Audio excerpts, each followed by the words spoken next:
욥의 경험을 통해서 바라본 신앙의 여정입니다. 이 파워포인트 여기 리모컨이 어디겠지?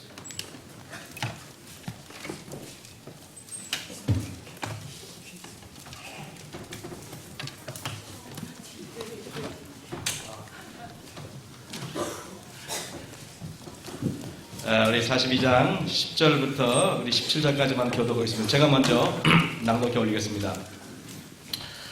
욥이 그 벗들을 위하여 빌매 여호와께서 욥의 권경을 돌이키시고 욥에게 그 전 소유보다 갑절이나 주신지라.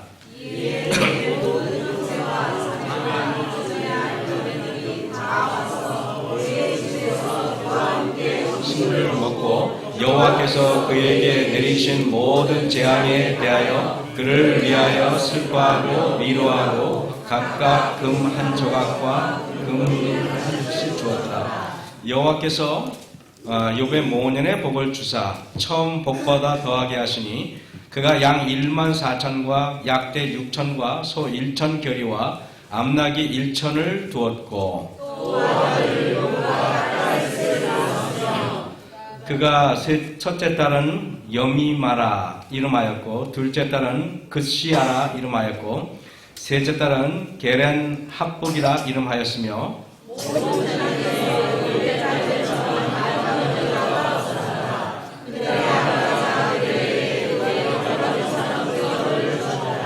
그 후에 욥이 140년을 살며 아들과 손자 4대를 보았고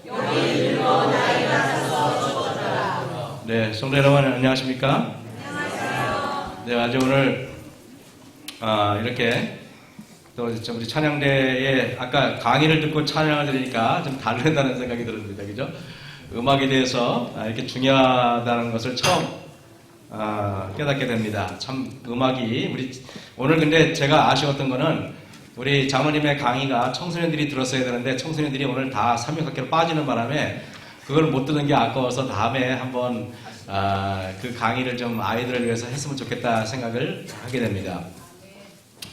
오늘 여러분 보시면은요, 그 욥이 저기에 지금 종기가 나 있고 여러 가지 몸이 지금 불편한 가운데 있는 분이 욥이고 옆에서 욥을 걱정해주는 척하면서 욥의 심기를 불편하게 하는 분들이 욥의 친구들입니다. 여기에 욥기 보면은 요거 좀 잠깐만 좀 빼주시겠습니까? 죄송합니다. 네. 감사합니다. 네, 감사합니다. 네, 욥이 제 가운데 앉아서 기와 조각을 가져다가 몸을 긁고 있더니 그 아내가 그에게 이르되 당신이 그래도 자기의 순전을 굳게 지키느뇨? 하나님을 욕하고 죽으라 그랬습니다. 욥이 공경에 빠졌는데 그 부인이 위로를 못할 망정 하나님을 저주하고 죽으라고 이렇게 이야기를 합니다. 욥이 얼마나 힘들까요, 여러분? 한번 우리 욥의 심정을 한번 느껴보시기 바랍니다. 여기에 보면은 지금 자기 남편 보고 죽으라고 하는 저 아내의 모습을 보면서 참 그렇습니다. 근데 여기 보면은요, 여기 욥의 친구들은 위로해 준 척하면서 온갖 기분 나쁜 소리로 욥의 심기를 몹시 괴롭힙니다. 욥기 3장 25절을 보시면은요, 나의 두려워하는 그것이 내게 임하고 나의 무서워하는 그것이 내 몸에 미쳤구나. 평강도 없고 안온도 없고 안식도 없고 고난만 임하였구나 그랬습니다. 욥이요, 평강도 없고 안온도 없고 안식도 없고 고난만 임했다는 욥이 하나님 마음속에 하나님을 발견했을까요? 발견하지 못했을까요? 여러분 어땠을 것 같습니까? 발견하지 못한 것 같아요. 그래서 여기에 보면 욥기 23장에 보면 이렇게 말합니다. 내가 오늘도 혹독히 원망하니 받는 재앙이 탄식보다 중함이니라. 내가 어찌하면 하나님 발견할 곳을 알고 그리하면 그 보호자 앞에 나아가서 이렇게 말합니다. 내가 어찌하면 하나님 발견할 거 그랬습니다. 하나님을 발견하지 못하는 것입니다. 하나님을 발견하지 못한 삶은 평강도 없고 안온도 없고 안식도 없는 것입니다. 그가 하나님을 발견하지 못했다는 강력한 증거가 23절에 나오는데요. 그런데 내가 앞으로 가도 그가 아니 계시고 뒤로 가도 보이지 아니하며 이런 말씀이 있어요. 우리가 살다 보면은 너무 힘들 때는요, 하나님이 앞에 가도 안 계신 것 같고 뒤에 가도 안 계신 것 같은 그런 느낌이 들 때가 성도 여러분 있습니까? 분명히 있을 거라고 저는 생각을 합니다. 욥이 하나님을 발견하지 못할 때는 그의 고통은 멈출 수가 없는 것 같아요. 우리도 어저께 우리가 우리 한 여집사님, 남원집회 여집사님이 장례식에 아버님을 여위고 장례식을 갔는데 그 유가족들이 오열하는 것을 봅니다. 그들에게는 여러분 어떤 100마디의 말도 그들이 위로가 되지 않아요. 그죠?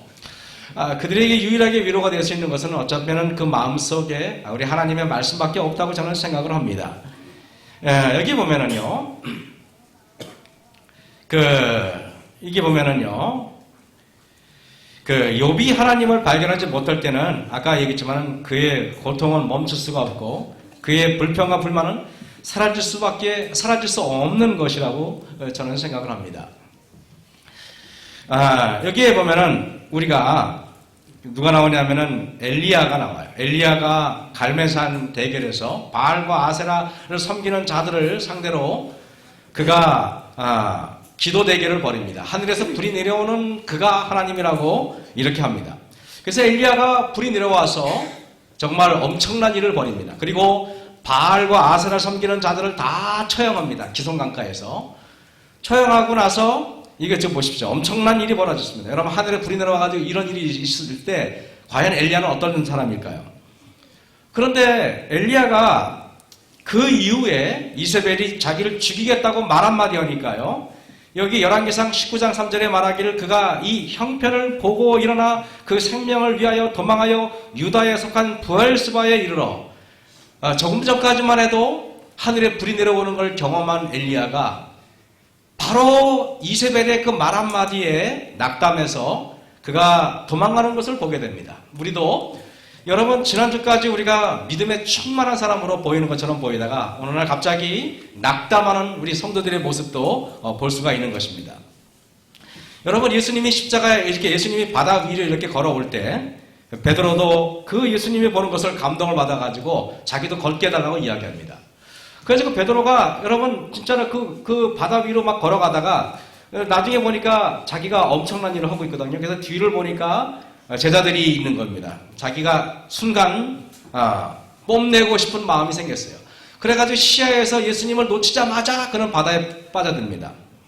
우리 성도라는 그런 것 같아요. 매 순간마다 예수님을 내가 시야에서 놓치면 우리는 언제든지 절망의 바다, 분노의 바다, 그리고 여러분 뭡니까? 교만의 바다에 빠져들 수밖에 없는 우리 자신을 발견하게 되는 것입니다. 결국에는 구해주는 것도 예수님이죠. 그런데 여러분 이렇게 욥이 힘들었을 때 욥은 보면은요 욥기 38장 1절에 때에 여호와께서 폭풍 가운데서 욥에게 말씀하여 가라사대 38장 이전과 38장 이후에 욥기로 나눠줄 수 있어요. 욥기 38장 이전에는요 욥은 늘 불평하고 늘 원망하고 늘 토론하고 늘 쟁투하고 친구들과 변론하고 싸우고 그럽니다. 그런데 38장 이후에 욥은 전혀 다른 사람이 변해요. 왜 그 욥의 인생의 전환점이 도대체 무엇이었을까? 여러분 38장 1절입니다. 때에 여호와께서 폭풍 가운데서 욥에게 말씀하여 가라사대 뒤로 가도 보이지 아니하고 앞으로 가도 보이지 않던 하나님이 드디어 욥의 시야에 나타난 것입니다. 하나님의 음성이 들리기 시작한 것입니다. 저는 이걸 보면서 욥기 42장 11절에 여호와께서 등장하시자 욥의 문제가 해결돼요. 얼마 전까지만 해도 욥을 계속 괴롭혔던 그 친구들이 여러분 이제 이렇게 변합니다. 이에 그 모든 형제와 자매와 및 전에 알던 자들이 다 와서 그 집에서 그와 함께 식물을 먹고 여호와께서 그에게 내리신 모든 재앙에 대하여 그를 위하여 슬퍼하며 위로하고 각각 금 한 조각과 금고리 하나씩 주었더라. 욥이 곤경에 처할 때 욥을 비난하고 떠난 자들이 다시 어찌된 영문인지 다들 욥에게 다시 돌아옵니다. 이제는 욥을 위로하고 욥에게 여러분 여러 가지 선물을 가지고 옵니다. 이런 생각을 해요. 목회하면서요 하나 깨달은 진리가 있는데요. 제가 뭘 깨달았냐면요 직원일을 할 때 아니면 행정을 할 때 독선적인 최선보다는 연합적인 차선이 낫다고 저는 마음속에 이렇게 늘 결심을 해요. 무슨 말이냐면은, 예를 들면은 직원이 할 때 보면은 제 의도대로 되지 않을 때도 얼마나 많습니까? 그렇지만은 결국에는 제가 제 의지대로 그걸 밀고 나갔을 때는 항상 교회는 분열이 있고 어려움이 있다는 걸 깨닫게 됩니다. 결국에는 여러분, 내가 이해하지 못하는 방향이라도 내가 여러분 내 독선이고 내 아집이면 그것은 하나님이 없는 결정인 것 같아요. 하나님이 있는 결정이라면 그렇게 결정하지 않겠죠. 모든 일들은 여러분 내 마음속에서 일어나는 일보다는 그것이 과연 하나님의 뜻인지 아닌지를 한번 생각해보는 지혜가 더 이상 더 필요하다는 생각이 됩니다.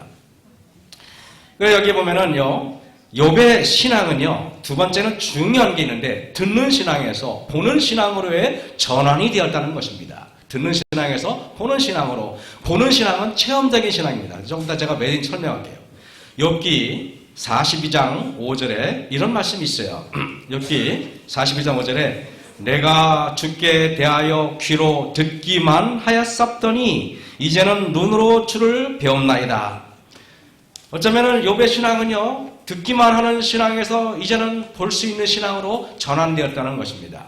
과연 듣기만 하는 신앙에서 보는 신앙으로 전환된다는 뜻이 무엇인가를 한번 살펴보겠습니다.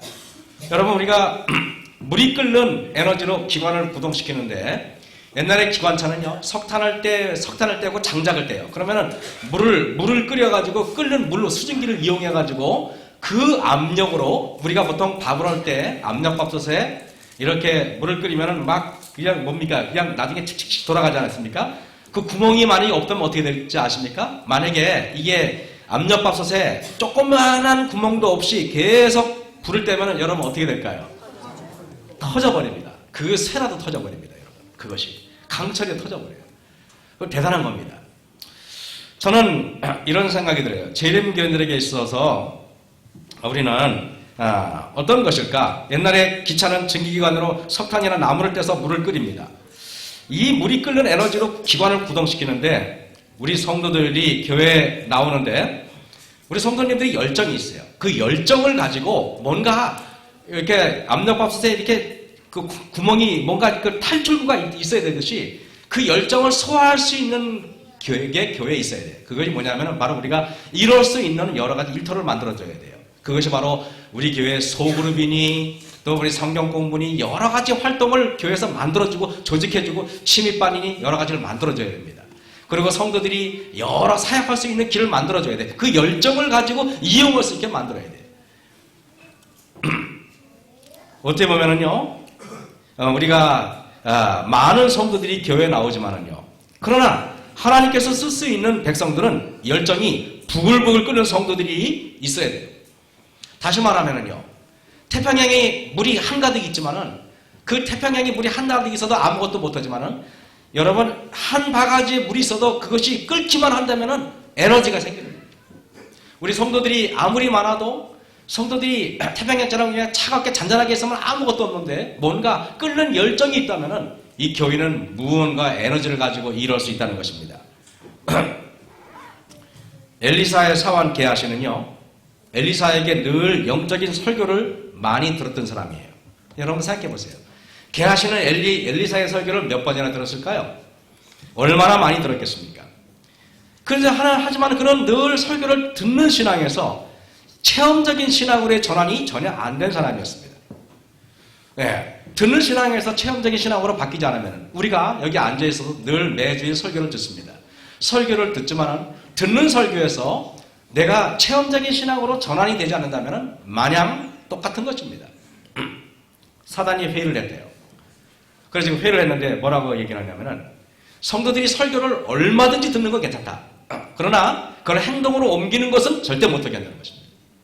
예를 들면은 우리가 안식일에 대해서 기별을 들었어요. 그러면은 우리 금요일 해질 때부터 토요일 해질 때까지 안식일이면은 그걸 타협하면 됩니까? 안 됩니까? 전혀 안 되는 것입니다.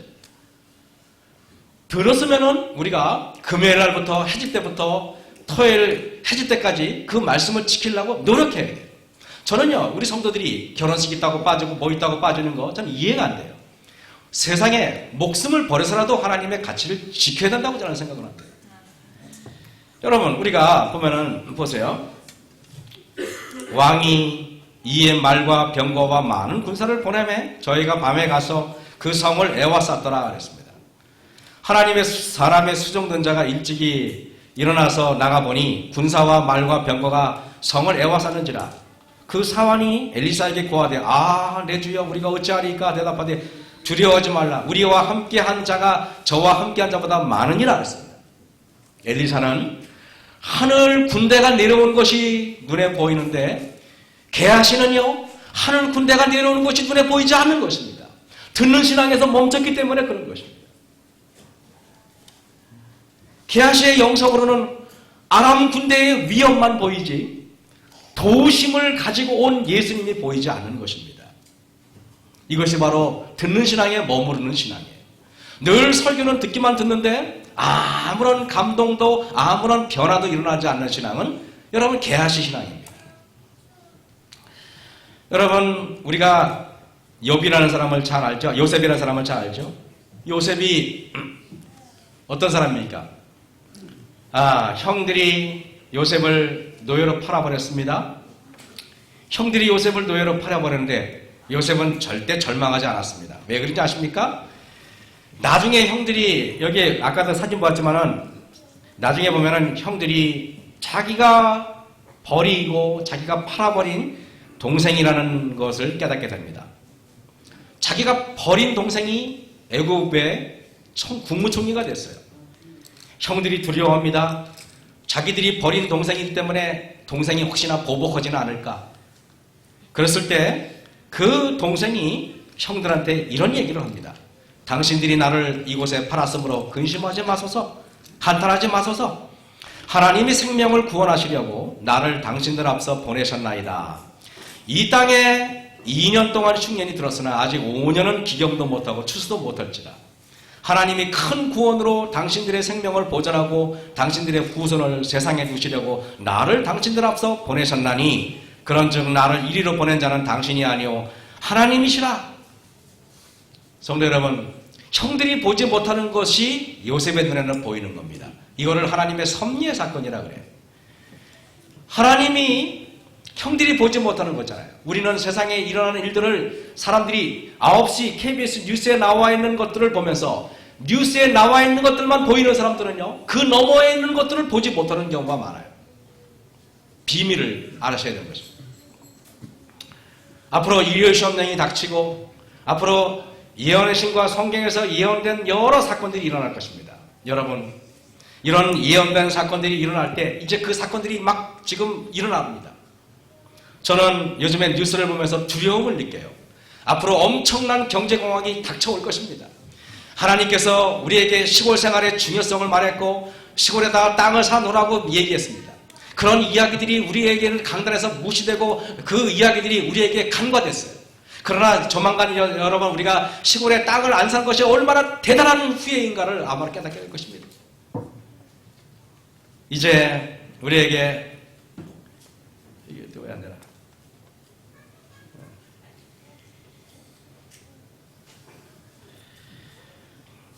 빛을 올려야 되는데 이게 안 되네요. 이게 왜 그런지 모르겠네. 이게 그래서 여러분 보십시오. 여기에 열왕기하에 보면은 기도하여 가라되 여호와여 원컨대 저희 눈을 열어서 보게 하옵소서 하니 여호와께서 그 사환의 눈을 여심해 저가 보니 불말과 불병거가 산에 가득하여 엘리사를 둘렀더라 그랬습니다. 게하시의 그 눈이요 감겨져 있었는데 엘리사가 기도하니까 그 눈이 활짝 열리니까 세상에 무슨 일이 되었는지 지금 보이십니까 여러분? 이런 게 보여야 되는 것입니다. 앞으로 마지막 미래에 우리에게 교회 증언이나 여러분 대쟁투나 성경의 예언의 신에 나와 있는 여러 이야기들이나 이런 것들이 우리가 그렇게 아무것도 아닌 것처럼 취급하는 일들이 문자 하나 안 틀리고 토시 하나 안 틀리고 다 우리에게 이루어질 것입니다. 그래서 여러분 제가 여러분에게 말씀드린 건 뭐냐면은 말씀으로 돌아가라는 것입니다. 우리 말씀으로 돌아가서 이게 제가 여러분 우리가 목회자의 말을 믿을 것이 아니라 하나님의 말씀만 믿는 저와 여러분이 되길 간절히 바랍니다. 그래서 아까도 얘기했지만 여호와께서 그 사환의 눈을 여시니까 게하시의 눈에 그게 보이는 것입니다. 듣는 신앙에서 보는 신앙으로의 전환, 우리에게 시급한 것입니다. 우리는 하나님의 섭리를 볼 수 있는 눈이 있어야 돼요. 영적으로 얻은 발람 선지자를 잠깐 보겠습니다. 여러분, 이 발람 선지자는요, 자신의 목적 때문에 하나님의 말씀이 귀에 들려오지 않은 사람이에요. 어찌 보면은요, 내 자아가 강한 사람은요, 하나님의 음성이 들리지 않고 하나님의 섭리가 절대 보이지 않습니다. 이 발람이 민수기 22장에 그가 행함을 인하여 하나님이 진노하심으로 여호와의 사자가 그를 막으려고 길에 서니라. 발람이 자꾸 악한 길을 가니까 하나님의 사자가 딱 막았어요. 그랬더니 발람은요, 자기 나귀를 타고 그 종과 함께 갔는데 나귀가 여호와의 사자가 칼을 빼어 손에 들고 길에 선 것을 보고, 짐승은 보는데 사람은 못 봅니다. 하나님의 사자가 나타났는데 나귀는 깨닫는데, 놀랍게 발람이라는 선지자는 하나님의 사자가 나타나도 볼 수 없는 것입니다. 너무나 놀랍지 않습니까, 여러분? 우리가 재림교인인데요, 재림교 앞으로 일어나는 여러 일들이 세상 사람들은 보는데 우리 눈에 안 보일 수도 있어요. 보니까 어찌 보면은요, 세상 사람들은 지금 우리보다 더 많이 말씀을 준비하는 것처럼 보여. 그럼 우리가 정신 차려야 될 것 같습니다. 그래서 이게 보면은요, 보면은 나귀가 여호와의 사자를 보고 몸을 담에 대고 발람의 발을 그 담에 비비어 상하게 하매 발람이 다시 채찍질을 합니다. 발람이 채찍질한다는 말은 여호와의 사자가 눈에 보이지 않는다는 말이에요. 여호와의 사자가 눈에 보이지 않고 이 나귀가 그냥 쓸데없이 게으름을 핀다고 생각하는 것입니다. 여호와의 사자가 더 나아가서 좌우로 피할 데 없는 좁은 곳에 선지라 그랬습니다. 우리는 잘 알지 않습니까? 옛날에 콜롬비아에서 그 산사태가 나가지고 3만 명이 매몰된 적이 있어요. 그 산이 무너져가지고. 그때 일주일 전부터 거기에 살던 개구리나 개미나 여러 동물들은요, 이삿짐을 챙겨가지고 전부 다 도망갔어요. 사람만이 아무것도 깨닫지 못하고 있다가 그대로 당했습니다. 저는 여러분이 이 마지막 때에 일어나는 모든 일들을 보면서 마지막 말세를 분별하고 예언을 분별하는 지혜로운 하나님의 백성이 되기를 간절히 바랍니다. 그래서 이게 보면은 나귀가 여호와의 사자를 보고, 저는 이걸 보고 놀랐어요. 나귀는요, 여호와의 사자를 구분해서 보는데 하나님의 선지자라고 하는 자는 여호와의 사자가 나타나도 전혀 볼 수 없는 것입니다. 이런 생각을 해요. 교회에 우리가 수십 년 다녔는데, 제가 이런 말을 하지 가끔, 소그룹으로 하기 전에는 우리의 품성이 어떠한지 드러나지 않습니다. 교회에 나와가지고 얌전히 교회에 나오고 왔다 갔다 하면 되는지 알아요. 그러나 소그룹으로 하다 보면은요, 그 사람의 성격이 그대로 노출이 되는 것입니다. 처음에 우리 마석교회가 소그룹을 시작할 때 얼마나 많은 문제가 생겼었습니까? 여러분, 그 소그룹에 문제가 생겼다는 말은, 소그룹이라는 것은 늘 말하지만은 품성이 변화되지 않으면 절대 목자도 할 수 없고 부목자도 할 수 없어요. 내가 희생하고 내가 양보하지 않으면요, 내 성격을 주장하면 절대 될 수 없어요. 그렇기 때문에 우리는 여러분, 그 소그룹을 통해서 여러 활동을 통하여 내 품성이 변화되는 것입니다. 만약에 목자가 나중에 1년하고 2년 한 다음에 간증을 한다면 이런 간증을 저는 듣기 싶어요. 내가 목자하기 전에는 품성이 변화되지 않았는데 목자하고 나서는 내가 양보하는 것도 배우고 품성이 변화됐습니다 라고 여러분이 간증하길 간절히 바랍니다. 우리는 여기에 보면은요, 22장에 이렇게 말합니다. 여호와께서 나귀 입을 여시니, 저는 이걸 보면서 하나님께서 얼마나 답답하셨으면은 발람 선지자의 입을 여시지 않고 하나님께서 오직했으면은 짐승의 입을 열을까, 이런 생각이 듭니다. 성경에 그런 말 있잖아요. 너희들이 외치지 않으면은 돌들이라도 외치게 하겠다고 했습니다. 여러분들이 깨어나지 않으면은 하나님께서는요, 돌들이라도 깨어나겠다는 것입니다. 저는 우리 마석교회 성도님들이, 어저께 우리 이광계 장로님이 그런 말 했죠. 하루의 성공은 새벽에 달려있고, 1년의 성공은 봄에 달려있고, 일생의 성공은 근면에 달려있다고 말씀하셨어요. 우리가 하루하루가 성공해야만 1년을 성공할 수 있는 거고, 1년을 성공해야만 일생을 성공할 수 있는 거 아니겠습니까? 결국에는 그 셋 중에 제일 중요한 거는 새벽입니다. 우리가 새벽 기도에 저희 교회가 지금 3, 40명 정도 나오지만은 저는 이 숫자가 저는 부끄러운 숫자라고 저는 생각을 합니다. 우리 교회가 적어도 우리가 재림교회고 마지막을 가늠하는 교회라면은 적어도 100명 이상의 성도가 나와야 된다고 저는 생각을 합니다. 여러분, 우리 새벽 기도에 나와서 우리 주님 앞에 더 많이 기도하고 더 많이 말씀 중심으로 뭉치는 우리 저희 마석교회 성도님 되기를 간절히 바랍니다. 그래서 여기에 민수기 22장 31절에 때 여호와께서 발람의 눈을 밝히심에 여호와의 사자가 손에 칼을 빼어 들고 길에 선 것을 보고 머리를 숙이고 엎드리니 여호와께서 발람의 눈을 밝히심에 야곱이라는 사람이 너무나 엄청난 일을 당했기 때문에 그는 듣는 신앙밖에 하지 못했어요. 그가 듣는 신앙에서 보는 신앙으로 변화됐을 때 그의 품성이 변화되듯이 우리 마석교회 성도님들 설교를 듣는 신앙에서 보는 신앙, 체험적인 신앙으로 변하는 저와 여러분이 되기를 간절히 바랍니다. 우리가 여기 보면은 그래서 우리는 듣는 신앙에서 보는 신앙으로 전환되어야 됩니다. 저희가 듣기만 하는 신앙, 들어서 늘 귀에만 머무르는 신앙은요, 어쩌면 우리를 매너리즘에 빠지게 되고 늘 설교를 익숙해, 하나님의 경고를 너무나 익숙해가지고 경고가 주의되지 않고 유의되지 않습니다. 이것은 얼마나 불행한 일인지 모르는 것입니다. 그리고 세 번째는 욥의 신앙은 자랑하는 신앙에서 자복하는 신앙으로의 전환을 의미합니다.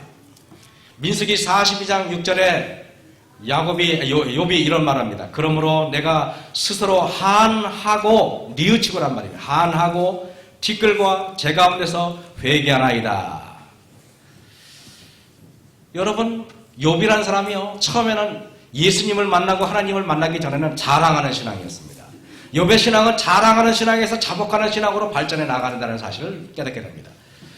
욥기 32장에 람 족속 부스 사람 바라겔의 아들 엘리후가 노를 바랍니다. 그가 욥에게 노를 바람은 욥이 하나님보다 자기가 의롭다 함이요. 욥은 하나님보다 자기를 의롭게 여겼어요. 자기를 의롭게 여기기 때문에 세 친구한테 얼마나 신랄하게 그들을 비난할지 몰라요. 욥이 하나님보다 자기를 의롭다 여긴 욥이기 때문에 거기에는 평강도 없고 안원도 없고 안식도 없을 수밖에 없어요. 앞으로 가도 하나님이 보이지 않고 뒤로 가도 하나님이 보이지 않습니다. 아직도 내 입술에서는 나를 자랑하는 마음, 내 자녀를 자랑하고 내 가족을 칭송하는 마음이 아직도 있다면, 그래서 내가 사람들이 내가 교만한 것처럼 보이면 내가 흉볼까봐 그래서 억지로 내 교만을 누르고 있는 그런 형국이라면 앞으로 가도 하나님이 보이지 아니하고 뒤로 가도 하나님이 보이지 않을 것입니다. 여러분, 그리고 네 번째는요, 논쟁하는 신앙에서 회개하고 용서하는 신앙으로의 전환을 욥은 이뤘다는 것입니다. 욥기 19장 1절에 3절을 보면은요, 욥이 대답하여 가로되 너희가 내 마음을 번뇌케 하며 말로 꺾기를 어느 때까지 하겠느냐, 이렇게 욥이 말해요. 여러분, 우리가 하나님을 만나기 전에는요, 다른 사람들의 말이 내 귀에 거슬린다면 하나님을 만나지 못했다는 강한 증거예요. 누가 뒤에서 내 욕을 했는데 그것이 내 마음을 너무나 불편하게 하고 나를 잠 못 이루겠다면 그것은 어쩌면 하나님을 발견하지 못했다는 증거입니다. 평강이 없고 아직도 사람들의 비난이 내 마음에 아직도 용납되지 못한다는 것은 예수님이 내 마음에 없기 때문에 그런 거예요. 욥이 대답하여 가로되 너희가 내 마음을 번뇌케 하며 말로 걷기를 어느 때까지 하겠느냐? 너희가 10번이나 나를 꾸짖고 나를 학대하고도 부끄러워 아니하는구나. 욥이 이렇게 말해요. 변화되기 전에 욥입니다. 우리는 교회 수십 년 다니면서 우리가 소그룹을 하면서 보기 싫은 사람이 그 소그룹 내에 있다면 여러분들은 아직도 하나님을 발견한 사람이 아니에요. 우리가 소그룹을 하면서 보기 싫은 사람이 있다면 품성 단련 선생님으로 내가 모셔야 될 선생님이라고 생각하셔야 됩니다. 우리는 늘 하나님께서는 우리의 품성의 원한 부분을 쪼아내기 위해서 우리의 구성원들 여러 환경에 우리가 정을 준비하십니다. 왜? 그 정이 있어야만 원한 부분을 쪼아내기 때문에 그런 것입니다. 욥이 대답하여 가라되 너희가 내 마음을 번뇌케 하며 말로 걷기를 어느 때까지 하겠느냐 그랬습니다. 그러나 욥기 38장 1절에 제가 욥기는 38장이 절한점이라고 그랬죠. 때 여호와께서 폭풍 가운데로서 욥에게 말씀하여 가라사대 하나님의 말씀이 들리기 시작하면서부터 그는 절대 논쟁하는 사람이 아닙니다. 주변 사람들이 그를 비난한다고 해서 그것이 그의 마음을 후벼파지도 않습니다. 더 이상 그런 것들이 자기를 속상하게 하지도 않아요. 보면은 또 욥기 40장에 여호와께서 폭풍 가운데서 욥에게 말씀하여 가라사대 했습니다. 저는 여기서 폭풍 가운데서 말씀한다는데요. 여러분 천둥번개가 칠 때 누가 여러분에게 말하면 그 귀에 들려옵니까? 들려오지 않습니다. 그래 안 그래요? 열왕기 하에 보면은 하나님의 말씀은 세미하다면서요. 그런데 내가 겸손한 마음으로 주님의 음성을 들으려고 마음만 먹는다면은 아무리 혼란스럽고 아무리 힘든 상황에 있어도 그분의 말씀은 들리게 되어 있다는 것입니다. 내가 아무리 고생스럽고 내가 아무리 힘들어도 그분의 음성은 들리게 되어 있다는 것입니다. 여호와의 임재하심을 느낀 후 욥의 인생은 엄청난 변화가 일어납니다. 더 이상 논쟁이 그를 지배하지 않습니다. 논쟁하기보다는 논쟁 상대를 위하여 기도를 드리는 사람으로 변모됩니다. 여러분 저는 이 욥기서를 정리하면서요. 욥기 42장 10절에 욥이 그 벗들을 위하여 빌매 이 말씀이 욥기를 하면서 가장 위대한 말씀이 아닐까. 그 벗들을 위하여 빌매 나를 괴롭히고 나를 비난했던 사람들을 위해서 여러분 우리는 비는 신앙이 되어야 됩니다. 그들을 위해서 기도해주고 그들을 위해서 격려해주고 그들을 위해서 우리가 손잡아줄 수 있는 신앙 그것이 우리 마석교회에 필요한 신앙인 것입니다. 욥이 그 벗들을 위하여 빌매 여호와께서 욥의 곤경을 돌이키시고 우리는 이 말씀을 통해 깨닫습니다. 나의 모든 처한 공경이 사라지는 방법은 나를 비난하고 나를 힘들게 하는 사람들을 위해서 기도해주고 그분들을 위해서 내 마음을 용서해줄 때 우리의 모든 문제가 사라지게 되어 있다는 것입니다. 그래서 욥에게 하나님께서는요 그 전 소유보다 곱절이나 더 주신지라 그랬습니다. 제가 이것은 보면은 군대 방위밖에 안 나온 사람이 군대 얘기하면은 예의가 아닌 줄 알면서 어떤 단체든 사람이 있는 곳에서는 나와 뜻이 맞지 않는 사람이 오십니다. 어떤 사람이 그런 얘기 했어요. 군대에 갔더니 그 병장이 아주 얼마나 참 폭력적이고 못됐는지 저 병장만 제대하면 정말 이 내무반의 생활이 편하겠다 생각을 했다는 것입니다. 지금 여기서 이등병이 이렇게 딱딱 군기 잡고 있고 옆에 보세요. 딱 잡고 있고 뒤에 이렇게 하는 사람은 그래도 아마 병장 초나 아마 상병 말년됐을 거고 옆에서 깔깔이 옷 입고 있는 친구는 아마 내가 볼 때 병장 같아요. 옆에 그 이등병 보세요. 바짝 긴장하고 있죠. 그죠? 저 깔깔이 입은 병장만 나가면은 인생 편할 것처럼 여겨졌는데요. 이 사람이 제대했더니 평소에 순하게 보이던 다른 병장이 더 못되게 굴다는 것입니다. 얼마나 더 못되게 부는지 또 그 병장이 나가면 숨소리 지키고 있던 또 다른 병장이 또 자기를 괴롭혀요. 그래서 계속적으로 폭력은 이어지는 것입니다. 제가 누가 이런 말 하더라고요. 제가 독일서 공부를 할 때 그 괴롭히는 그 사람만 없으면 정말 행복하겠다 그래서 생각을 했어요. 저 사람만 없으면 너무 행복하겠다. 그리고 제가 비행기 타고 필리핀에 날아왔습니다. 필리핀에 날아왔더니 그 사람보다 훨씬 지독한 사람이 나를 기다리고 있더라고요. 어디에 가도 마찬가지입니다. 여러분, 그럼 왜 그런 사람들이 필요한가? 우리의 품성을 고치기 위해서 하나님께서 우리의 원한 품성을 고치기 위해서 그런 분들을 다 준비시킨 것입니다. 여기 보시면은요, 나무를 보면은, 이게 숲속에 보면은 여러 여기 도토리 나무도 있고 뭐 떡갈나무도 있고 뭐 소나무도 있고 다양한 나무가 있을 텐데요. 만약에 이 산에 도토리 나무만 쫙 있고 아무 나무도 없고 모든 산에 가면 도토리 나무만 있다면 여러분 좋습니까? 그렇지 않을 것입니다. 그죠? 다양한 나무들이 있어야 하고 다양한 꽃들이 있어야 여러분들은 아마 산에 가도 행복감을 느낀다고 생각해요. 여기 보면 이 수종들이 다양하지 않습니까? 여러 나무들이 있습니다. 그리고 여러분 보시면은 이 악기도 보면은 내가 바이올린을 좋아한다고 해서 모든 관현악단이 다 바이올린만 들고 있으면 여러분 좋겠습니까? 아마 제가 볼 때는 그거보다 끔찍한 음악이 없을 거라고 저는 생각해요. 다양하게 나팔도 필요하고요. 또 뭐 플룻도 필요하고 투바도 필요하고 드럼도 필요하고 또 첼로도 필요하고 뭐 기타도 필요하고 피아노도 필요하고 다양한 악기가 있어야 되듯이 우리 마석교회는 어쩌면은 다양한 분들이 여기에 교회에 계셔요. 그렇기 때문에 나와 다른 사람들이 있다는 것은 우리는 어쩌면은 그것이 다양성이고 감사해야 된다고 저는 생각을 합니다.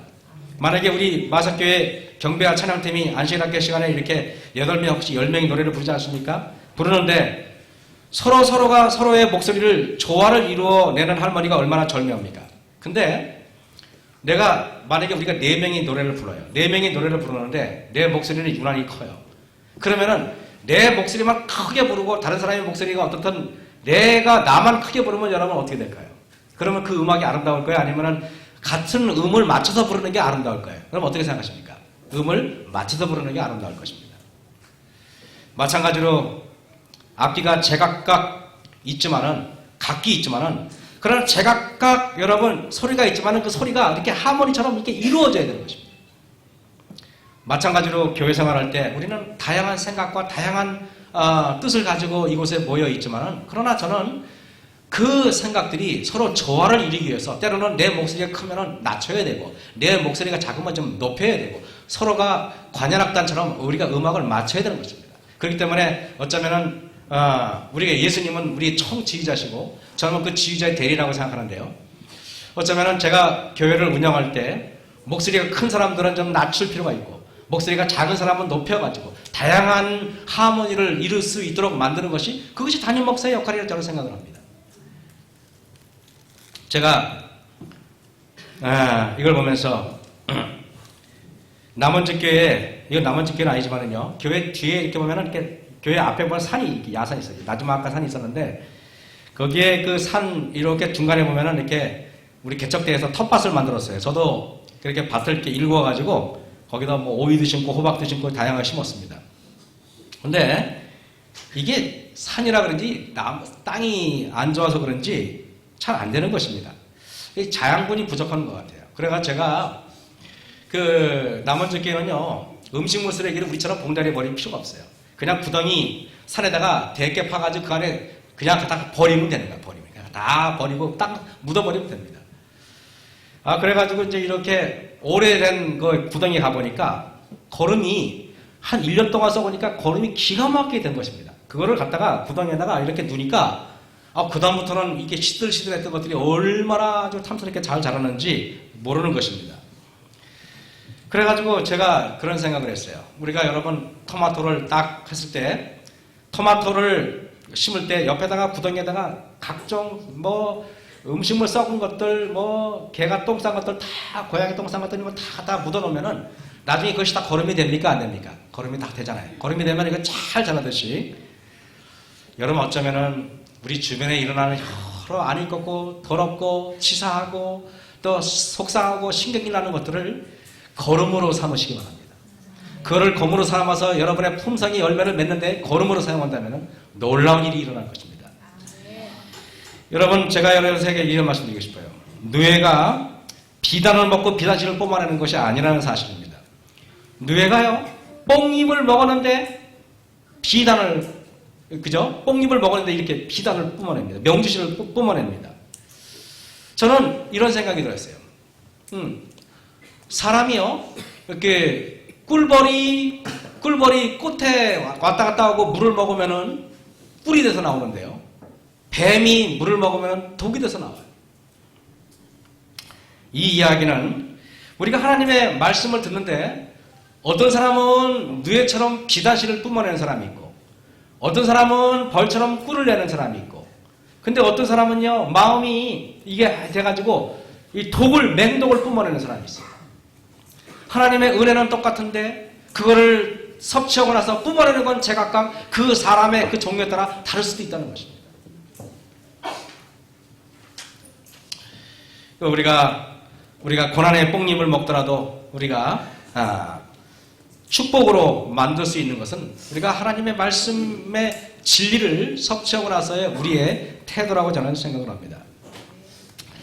말씀을 정리하면서 우리의 인생길이 아무리 힘들고 어려워도 그 끝이 구원이라는 해피엔딩으로 끝난다면은 그 중간의 모든 과정은 참을 만한 것이라고 저는 생각을 합니다.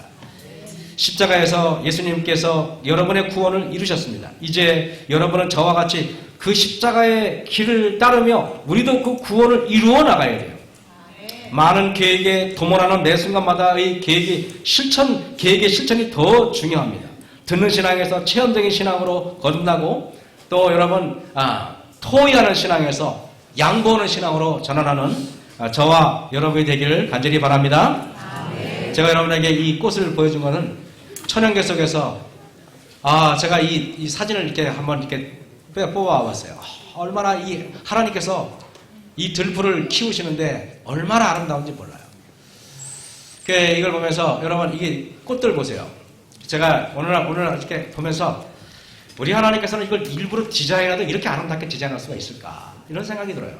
이게 보십시오. 아무렇게나 피어나는 이 들꽃들도 보면은 그냥 아무런 꽃이 없어요. 얼마나 그 꽃이 아름다운지 몰라요. 우리가 마음을 열고요. 여기에 앉아 계신 여러분 옆에 있는 앉아 계신 분들을 하나하나 보면은 귀하지 않은 분이 없어요. 이 꽃들보다 여러분은 더 귀하지 않겠습니까, 여러분? 그래 안 그래요? 어쩌면 우리는 훨씬 더 귀한 분들이야. 한 분 한 분이 훨씬 귀한데 우리는 사단이 남겨준 그 사람의 그 편견 때문에 우리는 서로가 미운 사람이 있고 싫은 사람이 있는지도 몰라. 그러나 실제로 그렇지 않다는 것입니다. 우리는 얼마나 각자가 귀하고 존귀한 사람인지 몰라요. 저는 이걸 꽃들을 보면서 하나님께서 이렇게 꽃들도 아름답게 창조하셨는데 꽃들보다 훨씬 더 소중한 여러분이야 얼마나 소중할까.